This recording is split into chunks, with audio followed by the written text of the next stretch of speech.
dan kami dari kelompok 10 yang mempunyai tema yaitu perkembangan peradaban dan kebudayaan Islam pada masa dinasti Turki Utsmani.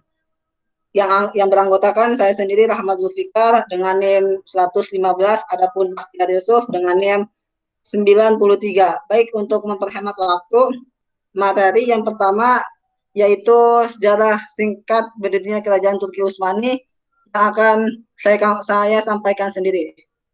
Nah, bangsa Turki tercatat dalam sejarah atas keberhasilannya mendirikan dua dinasti, yaitu dinasti Turki Saljuk dan Turki Utsmani. Kehancuran dinasti Turki Saljuk oleh serangan bangsa Mongol merupakan awal dari terbentuknya dinasti Turki Utsmani. Nah, orang-orang Muawiyah, orang-orang Utsmaniyah bernasab pada kabilah Kobi yang berasal dari kabilah Hiz Turmaniyah yang beragama Islam dari negeri Turkistan. Nah, kabilah ini lalu terpecah-pecah satu kelompok, lalu kembali ke negeri asalnya, dan satu kelompoknya bersama dengan Eghul bin Sulaiman. Pada abad ke-13 Masehi, Eghul pergi ke Anatolia. Wilayah itu berada di bawah kekuasaan Sultan Alauddin II.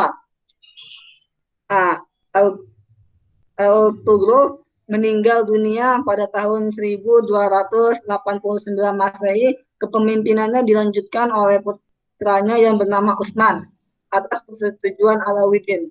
Setelah Utsman mengaku dirinya sebagai raja besar keluarga Utsman pada tahun 699 Hijriah atau 1300 Masehi, nah, secara bertahap ia memperluas wilayahnya. Penyerangan awal dilakukan di sekitar daerah perbatasan Bizantium. Di akhir kehidupannya, Utsman menunjuk Orhan, anak yang lebih muda dari dua orang putranya, sebagai calon pengganti pemimpin kerajaan. Keputusan tersebut disandarkan pada pertimbangan kemampuan dan bakat anaknya. Baik, selanjutnya itu ada kemajuan Islam pada masa dinasti Utsmani.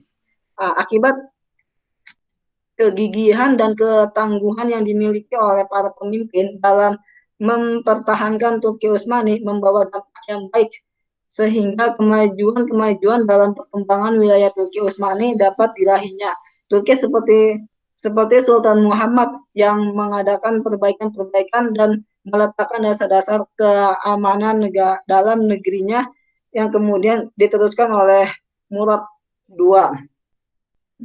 Nah, kemajuan dan perkembangan wilayah kerajaan Utsmani yang luas berlangsung dengan cepat dan diikuti oleh kemajuan-kemajuan dalam bidang-bidang kehidupan yang lain, kehidupan yang lain. Di antaranya yaitu bidang kemiliteran. Pada pemimpin kerajaan Turki Utsmani adalah orang-orang kuat, sehingga kerajaan dapat menaklukkan ekspansi dengan cepat dan luas. Selanjutnya itu ada bidang pemerintahan. Suksesnya ekspansi Turki Utsmani selain karena ketangguhan tentaranya, juga dibarengi dengan terciptanya jaringan pemerintahan yang teratur. Dalam mengelola wilayah yang luas, para raja-raja Turki Utsmani senantiasa bertindak tegas. Selanjutnya itu ada bidang ilmu pengetahuan. Turki Utsmani merupakan bangsa yang berdarah militer, sehingga lebih banyak memfokuskan kegiatan mereka dalam bidang kemiliteran, sehingga dalam bidang ilmu pengetahuan tidaklah begitu menonjol. Karena itulah pada khazanah intelektual Islam kita tidak menemukan ilmuwan terkemuka dari Turki Utsmani. Selanjutnya itu ada bidang budaya.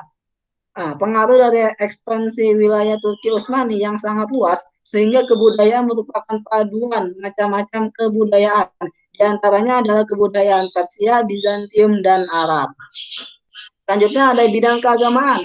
Agama dalam tradisi masyarakat Turki Utsmani mempunyai peranan besar dalam lapangan sosial dan politik. Masyarakat digolong-golongkan berdasarkan agama, dan kerajaan sendiri sangat terikat dengan syarat sehingga fatwa ulama menjadi hukum yang terpaku. Baik, selanjutnya itu ada kemunduran kerajaan Turki Utsmani. Kemunduran Turki Utsmani setelah wafatnya Sulaiman Al-Qanuni. Hal ini disebabkan karena banyaknya kekacauan yang terjadi setelah Sultan Sulaiman meninggal, di antaranya perebutan kekuasaan antara putra putri beliau sendiri. Adapun faktor-faktor yang menyebabkan kerajaan Utsmani mengalami kemunduran, di antaranya yaitu satu, wilayah kekuasaan yang sangat luas. Perluasan wilayah yang begitu cepat yang terjadi pada kerajaan Utsmani menyebabkan pemerintahan merasa kesulitan dalam melakukan administrasi pemerintahan. Yang kedua ada heterogenitas penduduk. Sebagai kerajaan besar yang mempunyai hasil ekspansi dari berbagai kerajaan mencakup Asia Kecil, Amerika, Iran, Syria, dan negara lain. Yang ketiga itu ada kelemahan para penguasa. Nah, setelah Sultan Sulaiman wafat, maka terjadilah penggantian penguasa. Penguasa-penguasa tersebut memiliki kepribadian dan kepemimpinan yang lemah. Akibatnya pemerintahan menjadi kacau dan susah terrealisasi. Selanjutnya ada budaya pungli. Nah, budaya ini telah merajalela yang mengakibatkan dekadensi moral, terutama di kalangan pejabat yang sering memperebutkan kekuasaan. Selanjutnya ada pemberontakan tentara Janissary. Pemberontakan Janissary terjadi sebanyak 4 kali, yaitu pada tahun 1525 Masehi, 1632 Masehi, 1727 Masehi, dan 1826 Masehi. Selanjutnya ada merosotnya ekonomi. Akibat peperangan yang terjadi secara terus-menerus, maka biaya pun semakin membengkak, sementara belanja negara pun sangat besar, sehingga perekonomian kerajaan Turki merosot. Selanjutnya ada terjadinya stagnasi dalam lapangan ilmu dan teknologi. Ilmu dan teknologi selalu berjalan beriringan, sehingga keduanya sangat dibutuhkan dalam kehidupan. Kerajaan Utsmani kurang berhasil dalam mengembangkan ilmu dan teknologi ini, karena hanya mengutamakan pengembangan militernya. Ya, baik. Mungkin hanya itu yang dapat saya sampaikan. Kemudian saya berikan kepada saudara Bakhtiar Yusuf, kepadanya disilahkan. Baik, terima kasih saudara Rahmat telah memberikan saya kesempatan untuk menyampaikan materi akhir, yaitu Islam di Turki sesudah hancurnya khilafah. Jadi Turki Utsmani itu merupakan sebuah benteng terakhir umat Islam dalam bingkai khilafah sebelum diruntuhkannya oleh Mustafa Kemal Atatürk pada 3 Maret 1924 silam. Jadi kehancuran kekhalifahan Turki Utsmani ini dilatar belakangi oleh beberapa faktor, yaitu faktor internal maupun faktor eksternal. Dari faktor internalnya itu terjadi mulanya pada abad ke-18. Pada abad tersebut, syarat Islam mulai ditinggalkan secara perlahan, mulai dari aturan kehidupan hingga sistem pemerintahan. Hal ini bisa dilihat dari perilaku kalangan bangsawan dan masyarakat Turki yang memilih hidup dalam nuansa kemewahan. Seiring berjalannya waktu, keadaan diperparah dengan menjamurnya penyakit al-wahan. Apa itu al-wahan? Jadi al-wahan itu adalah beberapa penguasa Turki penyakit yang cinta dunia dan takut mati, itu al-wahan. Sejatinya hidup bermewah-mewahan itu dimulai saat Sultan Murad bin Salim II menyelenggarakan acara khitanan anaknya yang bernama Sultan Muhammad selama 40 hari non-stop. Jadi selama 40 hari itu dia menghabiskan hartanya yang banyak. Jadi selain faktor internal di atas, ada juga faktor eksternal yang bersumber dari luar, yang menjadi salah satu sebab runtuhnya khilafah Turki Utsmani. Apa itu? Yang pertama adalah datangnya ide-ide barat tentang nasionalisme, sekularisme, dan liberalisme. Yang pertama yaitu ide-ide nasionalisme. Jadi ide ini mulai menggema di seluruh wilayah Turki sehingga banyak daerah-daerah yang berada di bawah kekuasaan Turki Utsman itu yang ingin memerdekakan diri. Jadi bangsa yang sangat besar ini mempunyai keinginan untuk lepas dari kekuasaan Turki Utsmani. Itu adalah bangsa Arab. Jadi orang-orang Arab ini yang sebagian besar itu tinggal di Arab ingin mencoba memprovokasi masyarakat Arab lainnya untuk memisahkan diri dari kekhalifahan yang sudah mulai goyah. Jadi menyikapi hal ini masyarakat Turki itu geram. Sebagai balasannya mereka menjauh dari segala budaya Arab dan kehidupan sehari-hari mereka. Jadi bangsa Arab yang menjadikan bahasa Al-Quran dan hadis serta bahasa dari beberapa kitab para ulama itu ditinggalkan dan dijauhkan oleh masyarakat Turki.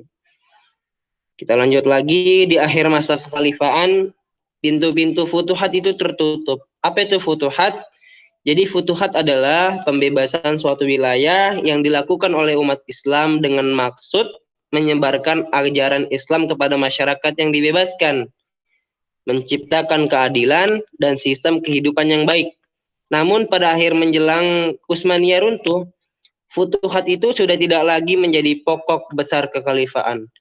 Produksi persenjataan pun mulai menurun, pertahanan wilayah pun melemah, dan krisis menjadi akibat yang terjadi akibat korupsi raja-raja membuat khalifah semakin melemah.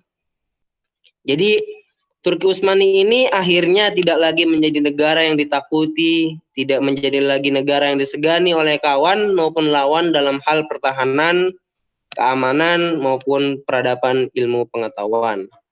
Yang pertama tadi udah, yang kedua yaitu ide-ide sekularisme. Jadi secara perlahan mulai menjakiti ini pemerintahan Turki Utsmani.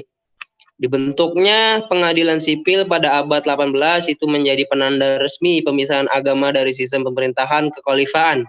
Dulu lembaga peradilan resmi pemerintahan hanya satu, yaitu yang berlandaskan syariat Islam sebagai pijakan hukumnya. Yang ketiga yaitu ide barat.